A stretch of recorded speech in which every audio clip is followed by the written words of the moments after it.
Greetings and welcome to Part 2 of Lecture 4.3, Operations with Monomials. We're going to continue along that lines and start using our distributive property on top of using what we already know about multiplication, division, addition, and subtraction of monomials. For example, x squared times the quantity 1 minus 6 over x. We're going to distribute the x squared over both of the terms in the parentheses. X squared times 1 is x squared. X squared multiplied by negative 6 over x is negative 6x squared over x. But now I need to make sure I'm in simplified form. So I have x squared minus 6x to the 2 minus 1, leaving me with x squared minus 6x. Now what I'd like you to do is work through the next problem for your video problem and turn it into our next class session for credit. Use the first example as what you're going to do, the process, but make sure that your answer is in simplified form. All right, let's work through another problem. 6x to the 4th y times 3x to the 7th y to the 5th all over 9x to the 5th y to the 2nd. First thing I'm going to do is I'm going to regroup it so I can see all my coefficients in one place, my x's in another place, and my y's in another place. So I have 6 times 3 over 9, x to the 4th times x to the 7th all over x to the 5th, y times y to the 5th all over y 2nd. Now we start doing some math. 6 times 3 is 18, so I have 18 over 9. X to the 4th times x to the 7th is x to the 4th plus 7th. Said that kind of weird, but x to the 4 plus 7 all over 5. Y to the y times y to the 5th all over y squared is going to become y to the 1 plus 5 all over y to the 2nd. 18 divided by 9 is 2. 4 plus 7 is 11, so I have x11 over x to the 5th. 1 plus 5 is 6, so I have y to the 6th all over y squared. Now I'm going to bring both of my denominators up to my numerator because I'm bringing the smaller number up to the larger number. 2 to the x, 11 minus 5, y to the 6 minus 2.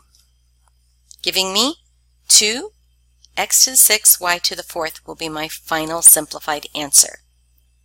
Here's an example using scientific notation. 6.8 times 10 to the 5th times 3.9 times 10 to the negative 7 and all over 7.8 times 10 to the negative 4. Now here's what I've seen some students do is because it's in parentheses, they bring the whole entire value down to the denominator to make the to make the exponent positive. But that's not what's happening here. The negative 7 is only touching the 10. It is not touching the 3.9. So if you want to start moving things around, you would only move the 10 down to the denominator and not the 3.9. So let's see how we really calculate this. First again, I'm going to separate my coefficients and my powers of 10. So I have 6.8 times 3.9 all over 7.8. I have 10 to the 5th, 10 to the negative 7th all over 10 to the negative 4. 6.8 times 3.9 is 26.52 all over 7.8. 10 to the 5th times 10 to the negative 7 is going to be 10 to the 5 minus 7 all over 10 to the minus 4.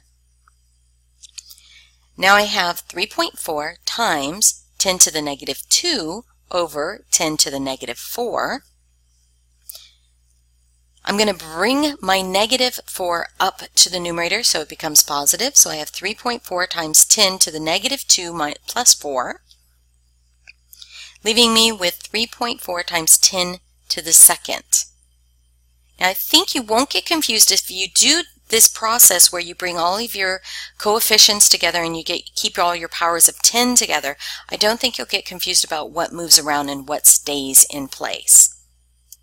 Let's take this next example, 14x to the 5th all over 2x squared plus 15x to the 8th all over 3x to the 5.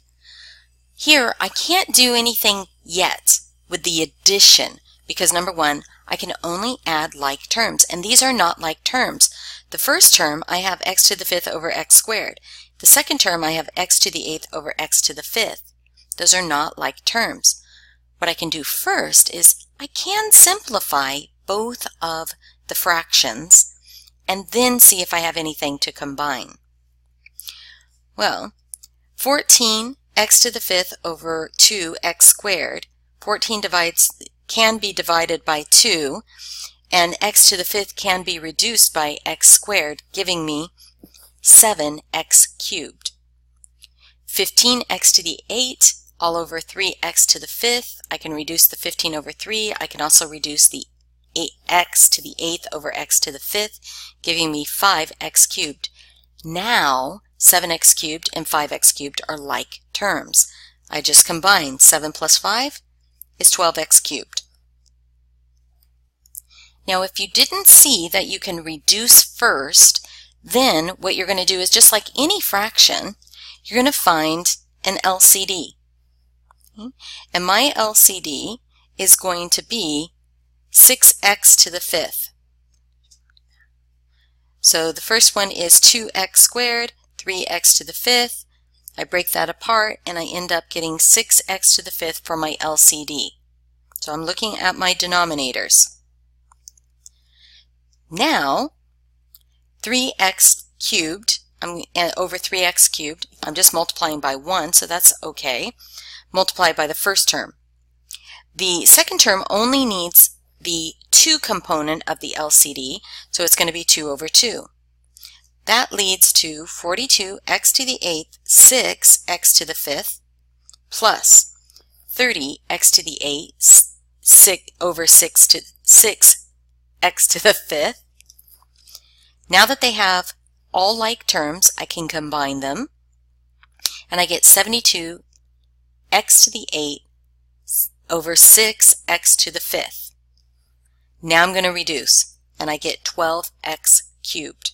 Same answer, different process, but that's if we find the LCD, make sure we have all like terms to combine, and then we combine it. We get 12x cubed. Same thing as if we reduced first, combine like terms, we get 12x cubed. So let's try a word problem. A rectangle solid is twice as long as it is wide and 1/2 as high as it is wide. Write an expression for the volume. Now, all of these dimensions, the length, the height, and the width are all in terms of the width. So our width is our unknown. So I would say W equals either W or X or whatever variable you want to use. I'm going to use X. So the width is X. It is twice as long as it is wide, so the length is going to be 2x. It is 1/2 as high as it is wide, so the height is 1/2 x. And I know what my volume is length times width times height, and I know my width is x, my length is 2x, and my height is 1/2 x. So I multiply all of that together to get my volume. So volume equals 2x times 1/2 x. 2 times 1/2 times x and my x. Well, 2 times 1/2 is just 1. X times x is x cubed. So my volume is x cubed. Interestingly enough, if I had a rectangular solid with the length, the width, and the height all x in length, the volume would be exactly the same. So regardless if it's half the height and twice the length, or if it's the same all around, it has the same volume. So that's it for this lecture. So until next time, be seeing you.